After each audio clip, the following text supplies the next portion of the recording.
Well, hello. Good morning. This is the morning Constitution, and I'm glad to be here. We're here at the Oxford uh, Sports Pub and Secret Society, and I'm gonna try to make sure I do this right because last time they yelled at me because I had it right in front of my face. So I'm working hard to do it right. So we're gonna continue with women's history, and I think I'll be typing away at my phone at times. So please bear with me. I'm trying to do like two things at once. That's why we're late today. Uh, Family comes first sometimes, and you all know that. So what we do is we have to be prepared at all times to take care of those people. So let me talk to you about women's history. So go to my notes real quick. Oh, I have to put my do not disturb on. Hold on. Well, that was you. I don't know. Do not disturb. So I got everything working for you guys today. It's gonna be fun. But see, we're gonna have fun because Joel's just not together. No, I am. I really liked that having a guest last week. It was really so comforting to have somebody to be able to, work on and have that back and forth. Kind of hear a squeak, but where are my notes? There they are. Hey, look at that, everybody. I wish I could show them to you. So today is March 16th, and there were two incredible women that were born on this day. One is Rebecca Cole. Now, Rebecca Cole was the second African American woman to become a doctor in the U.S. She was born today in 1846. Also born today was Evelyn Burns. Now, Evelyn Burns, an economist and a technical expert, she was born today in 1900. And she was an immigrant to the United States. She helped design Social Security and wrote the American Social Security system, the standard text in this field. So I don't know if I really like Evelyn Burns or not. I don't know. I know I don't want to lose Social Security, but now we know who wrote it. Wow. So I'm going to talk today about an incredible. I don't know what you'd put. It can't be a very interesting woman in our history, and I asked on my social media because I knew the answer. But is Mary Surratt, is she women's history? I mean, does the fact that she was the first woman the United States government ever executed, what that's what she goes down in history for? But she's a very interesting person. She was married. She had a bar. Um, she and her husband, they loved each other, and they were from the South. So D.C. and Maryland, Maryland. If Maryland had ever fully fallen to the South and become a Southern state, Washington D.C. would have been in trouble. So that's something you have to really think about when you go back to the Civil War. So peace is right there. Not fully. We've passed the 13th Amendment. And Lincoln's going to go out with his wife. They're going to go to Ford's Theater. Now, a lot of you already know the story. So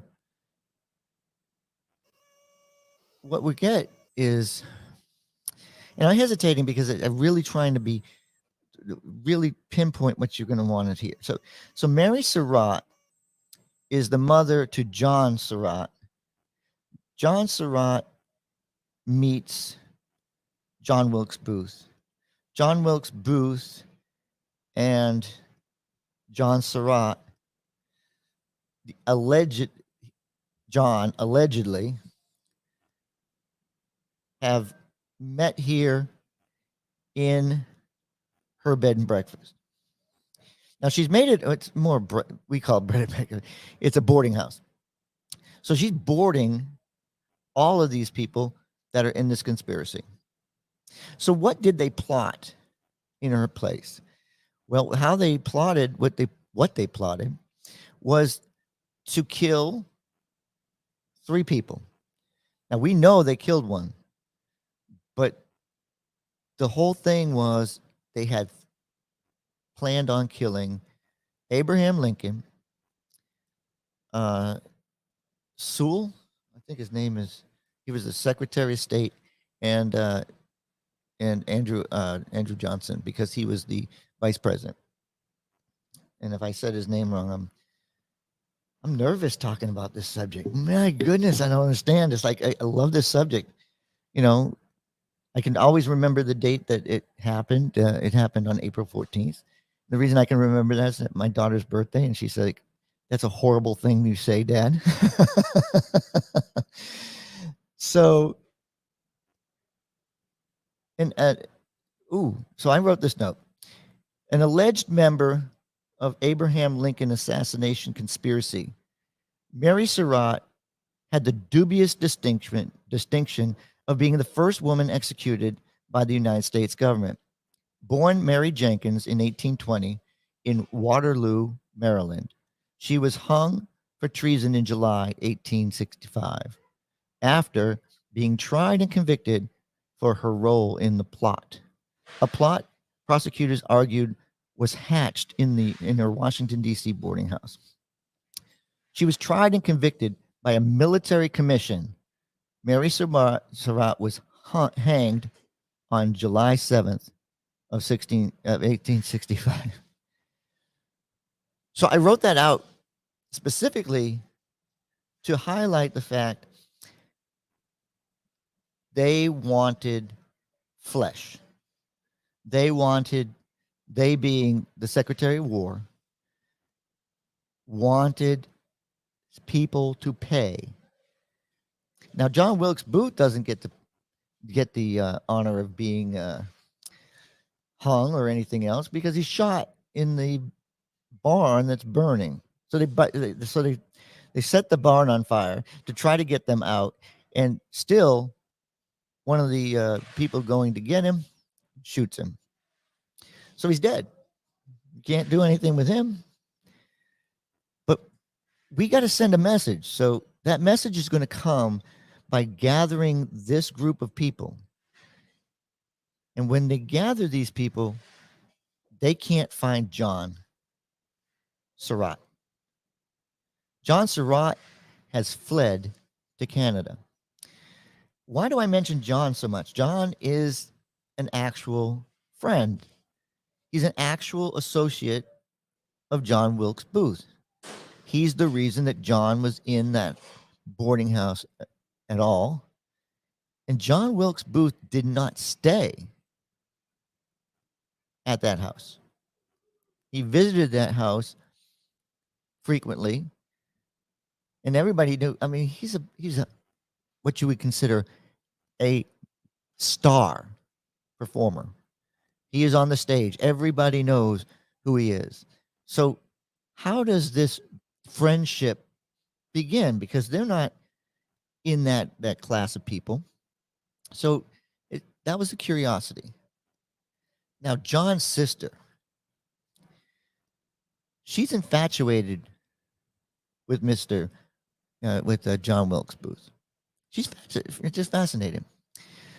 And John says to her, get rid of those pictures that she purchased. Like she had some memorabilia, and she hides it instead of burning it.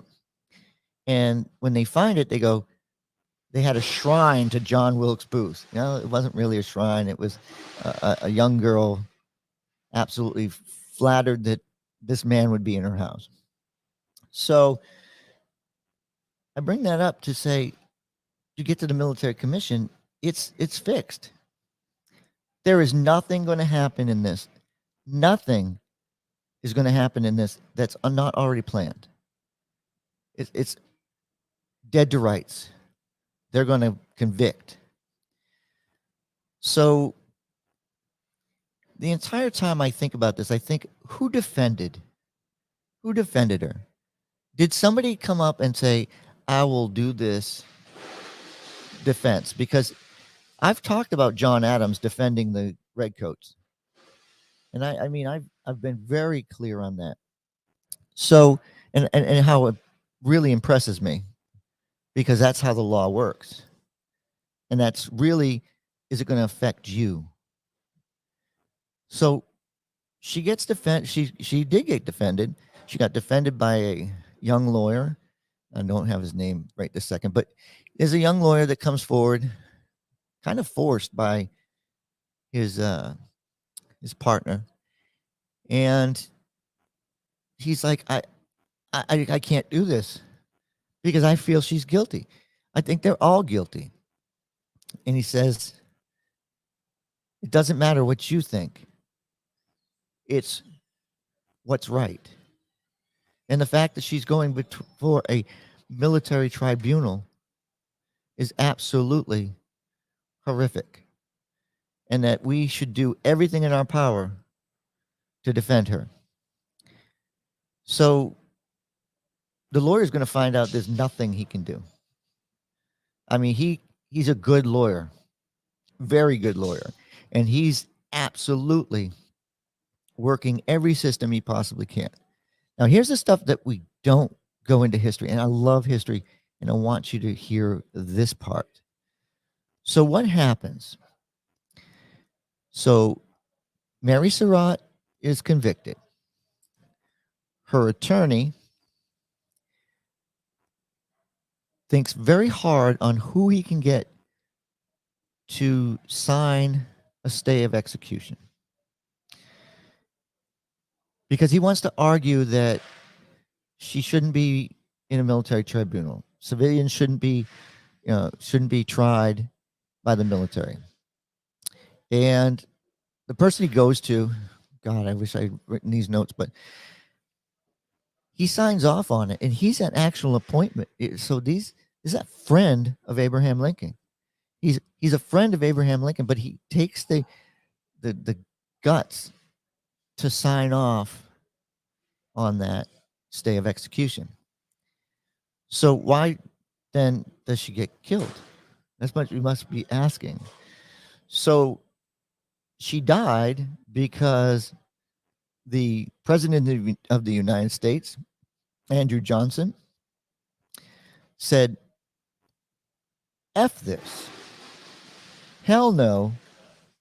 She's got to go. So he signed her death warrant. Now, that doesn't sound great. And when you look at it, so where is the court? What happens? Something has to happen. Well, later on, we're going to find out there's a thing called ex parte. Sounds so nice. Ex parte. So in the ex parte Milligan in 1866, the Supreme Court ruled that a prisoner's ability to challenge his or her detention could only be suspended for a brief and finite period of time, and only if the situation upheld it. The court, man, I need my glasses fixed. The court also ruled that military tribunals generally lack jurisdiction over civilians who are not connected with or engaged in armed conflict. Assessing the rights of an Indiana citizen accused of plotting against Union forces during the Civil War, the basic rules defined in Milligan are quite relevant today. You can't. So we have a Supreme Court decision that says that will never happen again. But that's in 1865. And this is after Mary Sarai has been executed. So today in women's history, we've talked about a woman, whether she did it or not, was hung because the President of the United States signed her death warrant. Thank you very much. This has been the Morning Constitution.